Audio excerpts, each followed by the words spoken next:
Hi everybody, Uncle Bart here for College Cuisine. Today we are doing the long-awaited, long-promised matzo ball soup. Only because I had to wait to get the main ingredient, matzos. Usually you could just buy matzo. Let's show the front cover, please. Usually you would get matzo meal, matzo ball soup mix. Today we're going complete scratch, so God help us. So this is what we're going to need for our matzo ball soup. Carrots, celery,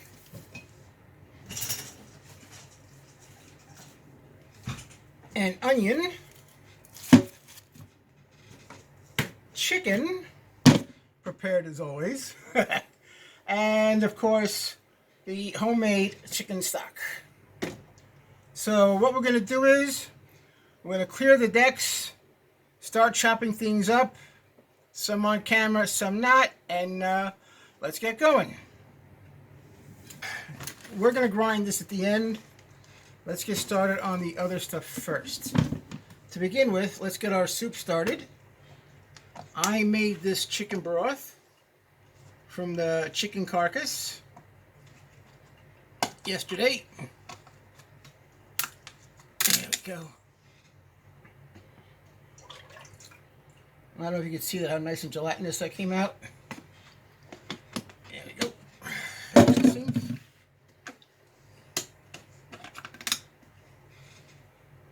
Can you see that? There we go. I'll put this on the back burner and get it started.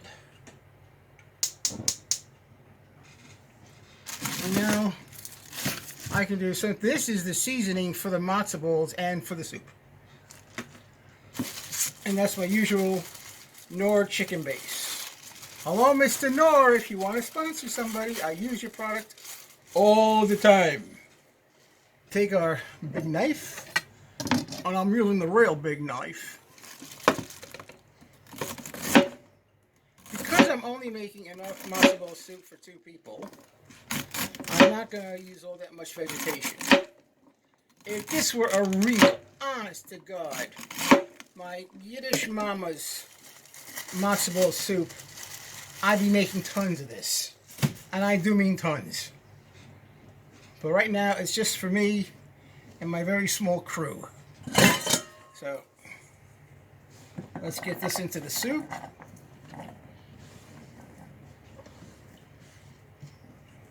Voila. Put that there. Next, we'll do the onion. We can do that live and in color.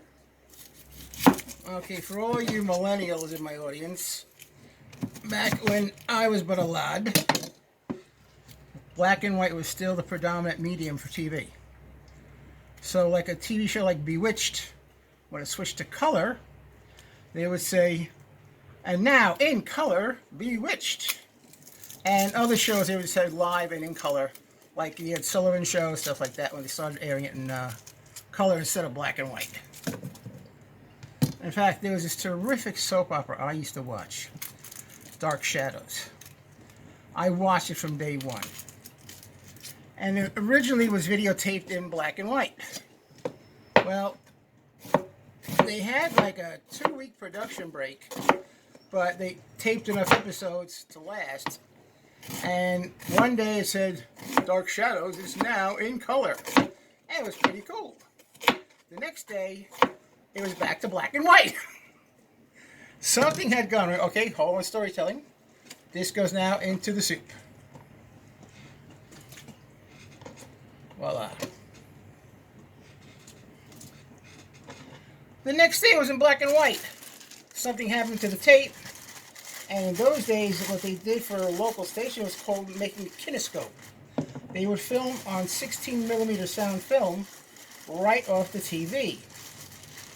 And I'm hoping I get this nomenclature right. It used a film chain of some sort that the sync from the TV screen synced up with the 24 frames per second of film. so you didn't get that annoying bar going across the top to bottom. So if you ever want to watch old home movies, if they have the TV on in the background, you see this like strobing effect. That's because they're two different speeds. Sync sound is 24 frames per second, and sound tape, I believe, is 30. I'm not sure. So truth be told, I don't know what the hell it is now. I've been out of the loop for so long, it's not funny. I mean, a friend of mine, we're making a movie here at this farm. The director would be behind the camera, like always. It would be a big digital doodad.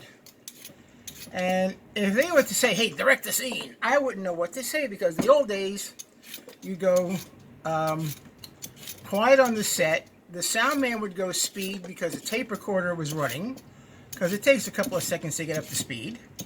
Cameraman would go camera rolling, because again, ditto. It takes time to get up to 24 frames per second, maybe a couple, 3 feet, but you know. And then someone would clap the board, slate, take one, blah, blah, blah. Do they still do that? I haven't the foggiest idea. Now, I'm pretty sure they still slate. But do they go cameras rolling anymore, or taping, or whatever the hell? When they're shooting this stuff, I'll let you know. Because I'm going to be out there practically watching everything. I'll be out there in my wheelchair. I'm going to put power accoutrement onto my wheelchair so I can watch what the hell they're doing. And it's going to be so cool.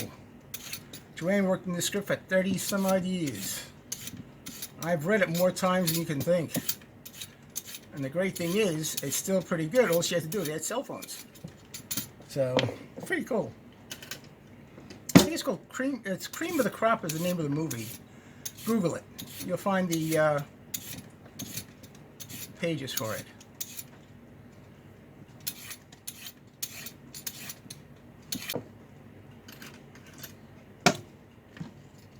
All right, here we go. I've peeled everybody. I'm going to trim it out and chop them up. Oh, by the way, one more thing before I keep going. If this were a real full chicken soup, I'd be having parsnips in here, maybe some cut up turnips. But I just don't have that vegetation with me right now. And even some things you can't get from Walmart.com. You know, the groceries. Yep.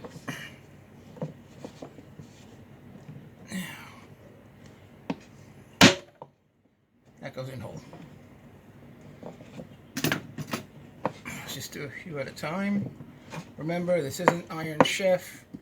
We're not on the clock.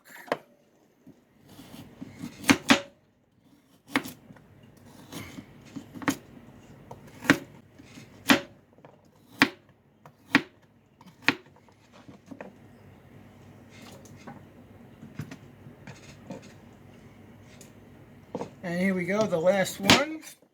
Let's chop that puppy in half. Now into this, we're going to add half a tablespoon of my Knorr, almost a full tablespoon of my Knorr seasoning. Even though the broth is already enriched, I'm putting a lot of vegetation in here, and that's going to really soak up that salt. So let's clear the decks here a little bit. Voila. Now we get to the noisy bit. Making the matzos and the Matzoball soup. Now, and the chicken we're going to put in later on in the show. Let's get to the matzos. I love these. Last year was the first time in a long time I didn't have matzah during Passover season. Well, this year I made sure I ordered them from Amazon. So, just in case. Now, here we go. Look at these bad boys. This should make about a couple of cups of matzah meal. The great thing is, not only is matzah good for Matzoball soup, it's good for breading. You use this as breading on like chicken milanese.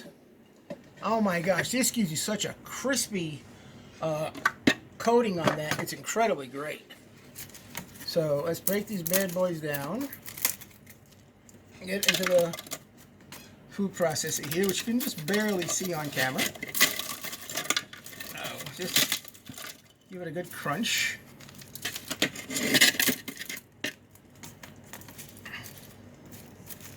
Actually, you know what? I should have probably... There we go.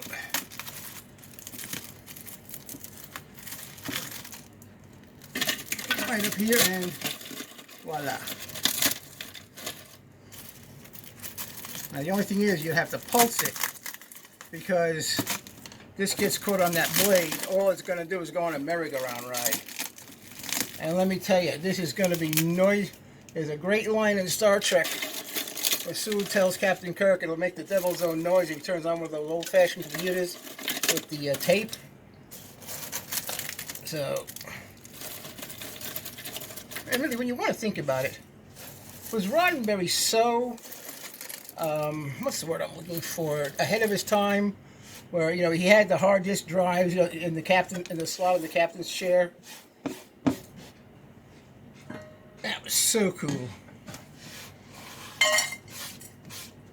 There we go. And yes, I am a die-hard Trekkie.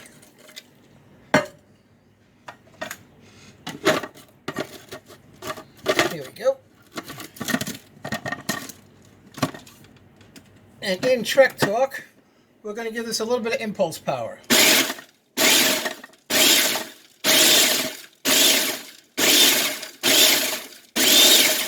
I'm kicking it into warp drive.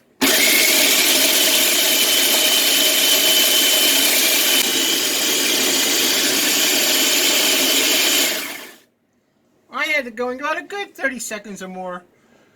And now it's down to matzo meal. Alright, let's clear the decks again. I'll be right back to get ready to make the matzo. Alright, well here we go. This is the ground matzo meal. It's about, I had to give it another minute, and it's about as crumbly as it's going to get. Tell you the truth, it's not going to hurt it too much. If you want to go to the trouble, you can put it through a sieve and get out all the big pieces. I'm not. Now we're going to get about, that's about a cup of matzo meal. This can go back up here. Put back in the blade. Put that there. You're done, thank you. This is the funnel. Now, the first thing we're going to do is crack a couple eggs. Now, this is where I'm doing something a little bit different. Alright, here we go. Let's do the eggs. What my mom used to do was separate the whites and the yolks, and she would beat the egg whites to a stiff peak to make them rise better. And you know, I'm just going to do the old-fashioned way.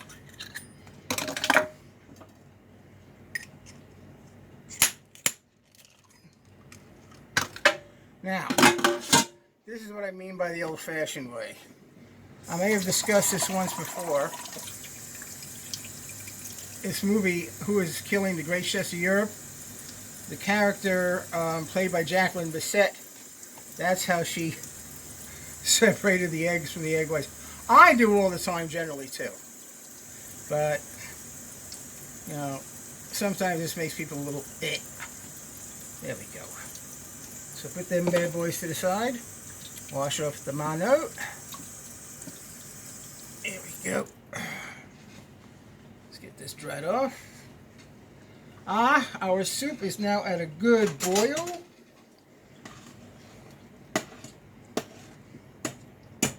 There we go. I'm going to lower it to a simmer, but lower it to a simmer covered. You don't want the water to boil up too much.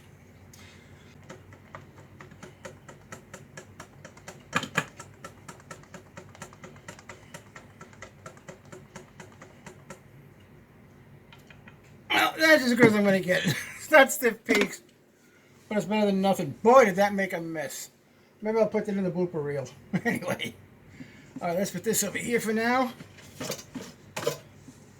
And get ready to mix up the matzo balls. Now, here we have the 1 cup of matzo. Into this, we're going to add 1 teaspoon of the nor instead of salt. Let's make that a little bit more than that. Okay. This goes into the water we boil the matzo balls in.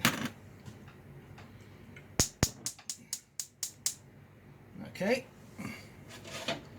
And now we got the schmarte. I mean the schmaltz. Schmarte is something you wear. Excuse me. Put in a couple of good hefty tablespoons of chicken fat. Voila. We get our little wire whisk.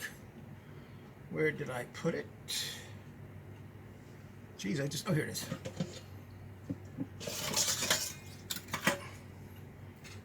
Let's give this a little beat down and pour that in.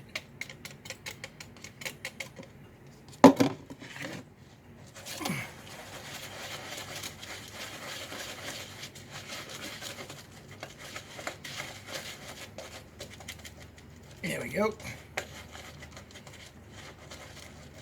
And now we fold in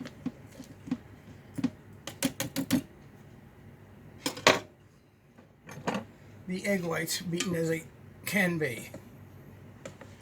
There we go.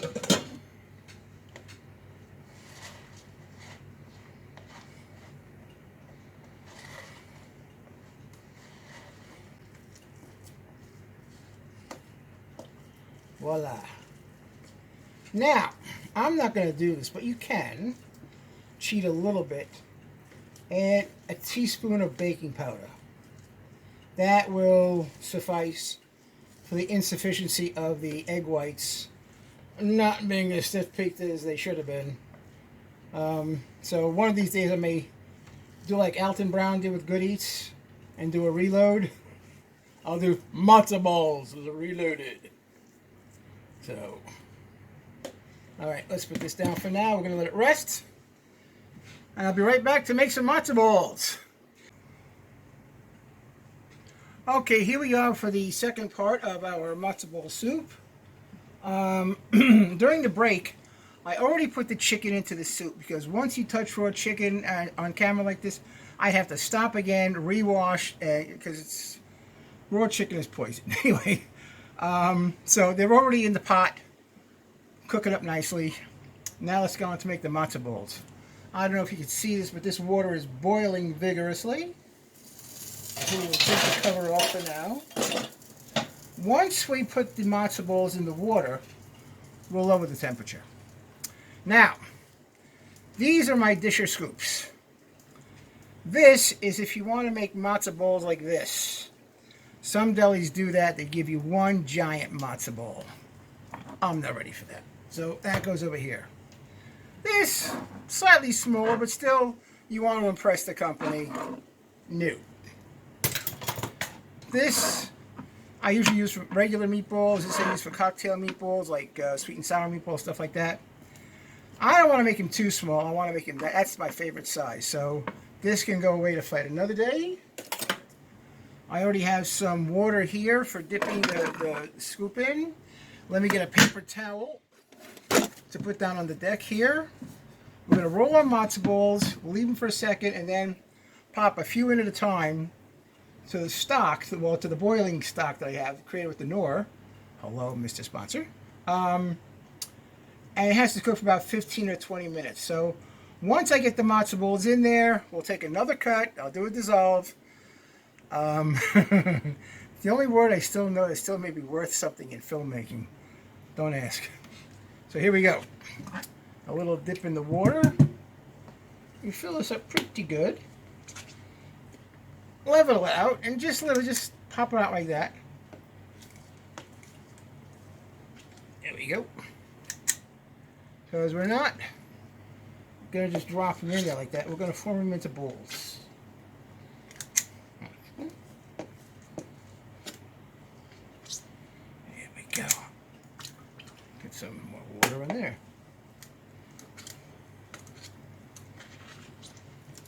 There.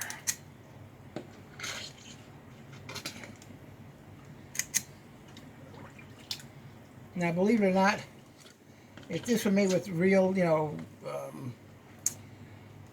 matzo meal, this would be a lot smoother. But it's okay. It's all going to be turned into soup. You got there. I got this little teeny tiny bit of matzo meal. There. We'll send that in there.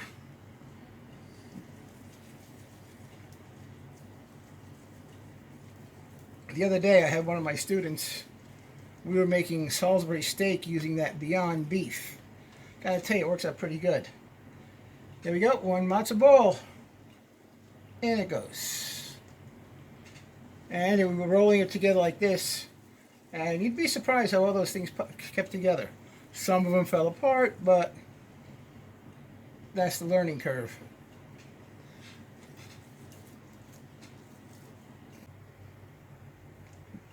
Okay, we're back. These have been boiling for about, well, simmering really, for about 10 minutes. And that's what it looks like right now. See? Now I'm going to take these and put them in with the soup. I'll let them cook in the soup for a while now.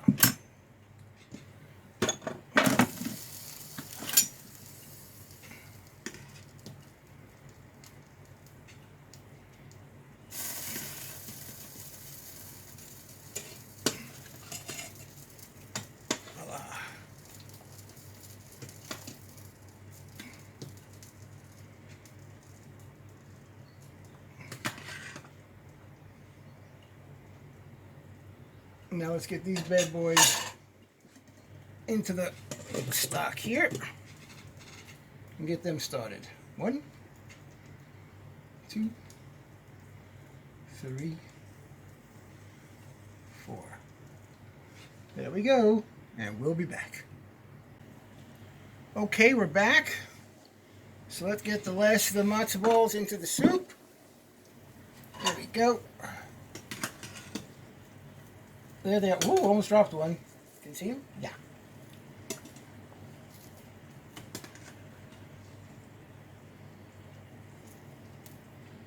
Now I'm going to rearrange the deck chairs here for a bit. And I'll get this so I can get a good shot of what this looks like inside.